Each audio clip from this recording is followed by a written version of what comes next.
both of you speak of this ego. You speak about the God of the ego, Professor Patterson, and Dr. Laitman. You speak of this erupting ego.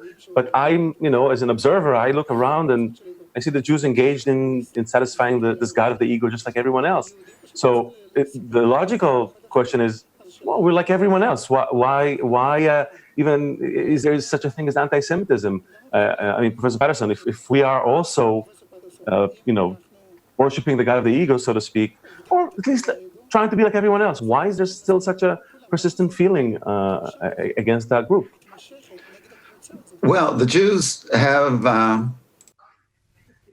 one responsibility more. The Jews are referred to as the chosen. But what does that mean? It doesn't mean elect or elite. It means assigned or summoned.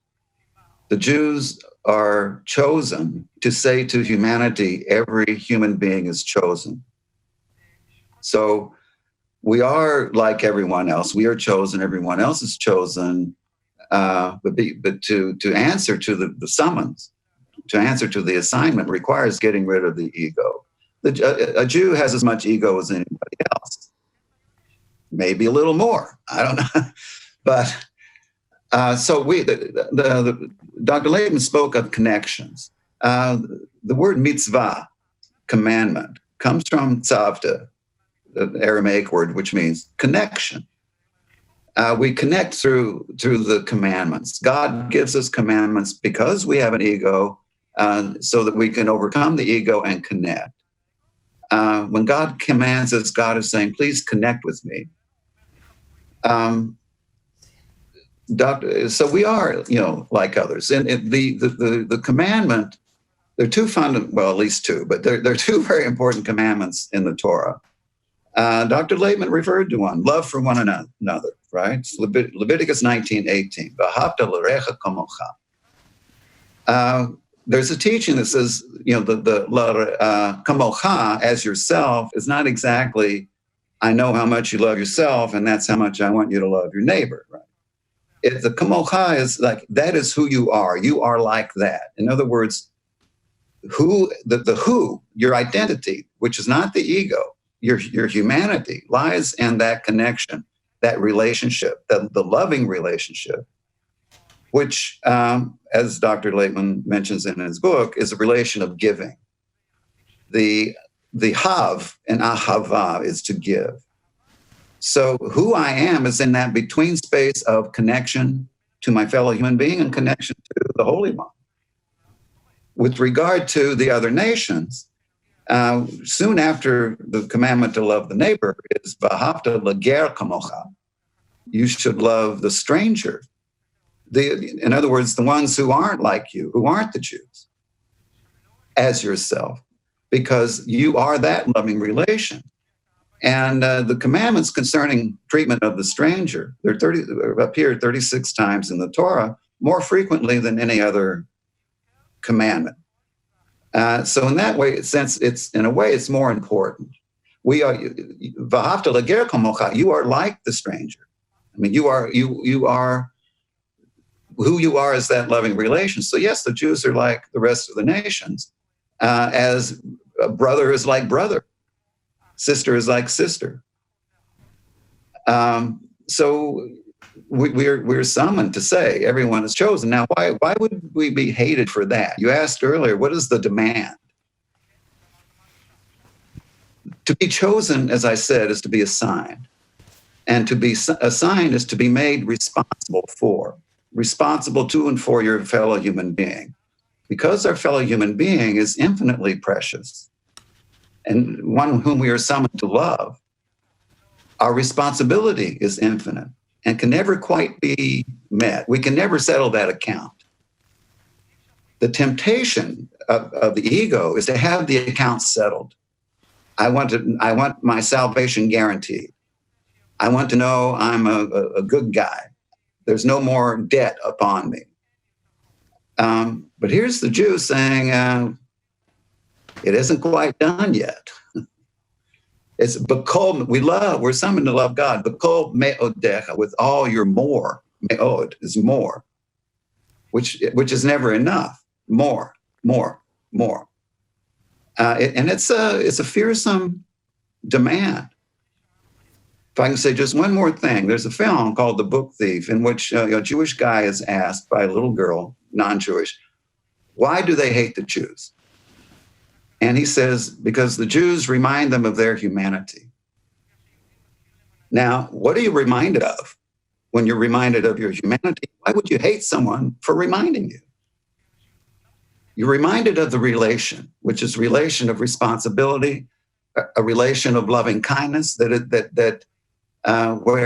the responsibility grows as it is met. The more I respond, the more responsible I become. There lies my humanity. And I don't want to be reminded of it because it robs me of my sleep. The default position of the ego, which is an illusion. I mean, Heschel says the self is a self-delusion, right? The default position of the ego is to hide, like Adam. When he was at Ayeka, where are you?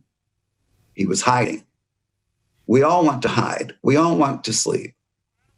We don't want to be shaken out of our sleep. And human history shows that people will kill those who shake them out of their sleep.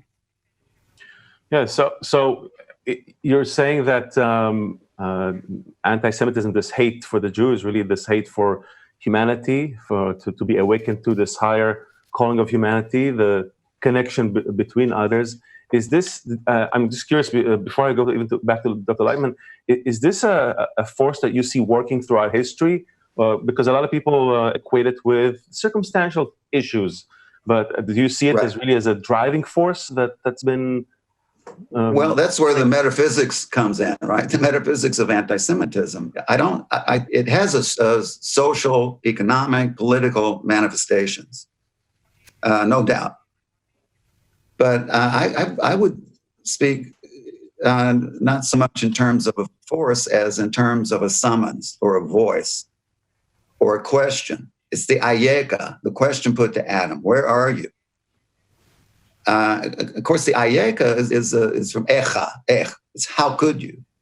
It's what have you done? It's not that God doesn't know where Adam is. Right? And so the variation of that question are two more questions. Where is your brother and what have you done? The two questions put to Cain. So, if the force is the force of a question, then I'm okay with force. But Adam is hiding from a voice, from a who and not a what. From Zona. So exactly on that, Dr. Laitman, what is this voice, this creator according to Kabbalah? Because I know Kabbalah doesn't speak of it in religious terms. So Professor Patterson speaks of a voice. What is this voice, force, creator? Well, in my view, that voice calls to the person, to Adam, to be similar to the Creator. Adam actually comes from the word domeh, similar, or to become similar. And so that's the goal of our entire human evolution. But we have to come to it consciously, of our own accord. So the Creator, on the one hand, He raises human egoism, and then He expects us to come to a higher level of connection through love thy friend as thyself, and then to the higher degree of love the Creator, love thy God. So all of humanity essentially needs to connect to a single integrated system. And that's something we have to do, to undergo consciously. And because that group of people already went through a certain development, it received that task, that mission. And that's why there's pressure on this group, both from the higher system, from above, and from all the nations, that they feel somehow, somewhat dependent on that group. They themselves don't know why, and most Jews themselves don't know why it's happening. But when we study the system as it's explained in the Torah too, but mostly clarified through the wisdom of Kabbalah, then we can understand how the inner workings of this hatred, and why it's such an eternal, perpetual hatred, and what is the goal that it needs to drive us towards. I'm hoping that we're coming soon to a point where we'll be able to show to all the nations of the world, to reveal the truth, to reveal what actually is happening here, why that hatred exists. Because hatred by itself will not solve anything.